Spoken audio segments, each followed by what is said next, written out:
ഏകാന്തതയെന്ന കൊടിയ ശിക്ഷയെ കുറുകെ കടക്കാനാണ് സൗഹൃദമെന്ന പാലം ഒരാൾ പണിയുന്നത്.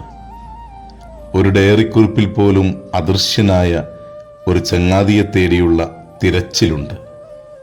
ആൻ ഫ്രാങ്ക് ആരെയാണ് അഭിസംബോധന ചെയ്യുന്നത്? പങ്കുവയ്ക്കലുകളും സംവാദങ്ങളുമില്ലാത്ത തനിച്ചാകുന്ന കാലത്താണ് മനുഷ്യർ ഡയറി എഴുതി തുടങ്ങുന്നത്. നന്ദിതയുടെ ഡയറിക്കുറിപ്പുകൾ ആത്മഹത്യയ്ക്ക് ശേഷം കണ്ടെടുക്കുമ്പോൾ അതിൻ്റെ മുഖമൊഴിയായി കൊടുത്തിരുന്നത് കൂട്ടില്ലാത്തതിൻ്റെ വ്യതകളായിരുന്നു. ഒരിക്കലും വരാത്ത ഒരു കൂട്ട്. അതോടെ ഒരാളുടെ ജീവിതത്തിൻ്റെ വിനാഴികകൾ അവസാനിച്ചു പോകുകയാണ്.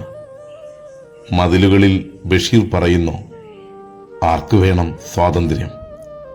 കൂട്ട് നഷ്ടപ്പെടുത്തിക്കൊണ്ട് ജയിൽ മോചിതനാകുമ്പോൾ അയാൾ ആഗ്രഹിക്കുന്നില്ല ആത്മാവിൻ്റെ തടവറയിൽ, കൂട്ടിൻ്റെ കുടുസുമുറിയിൽ നിത്യകാലം കഴിയുവാൻ അയാൾ ആഗ്രഹിക്കുന്നു. ആവശ്യത്തിലേറെ അപഹസിക്കപ്പെട്ടവനായി അലയുമ്പോൾ പി കുഞ്ഞിരാമൻ നായരെന്ന സമസ്ത കേരളം കവി തേടിയത് സങ്കല്പത്തിലെ കൂട്ടായിരുന്നു. നിത്യകന്യക ഒരിക്കലും അയാളുടെ ചാരത്ത് വരാതിരുന്ന നിർമ്മല സൗഹൃദം തന്നെയായിരുന്നു.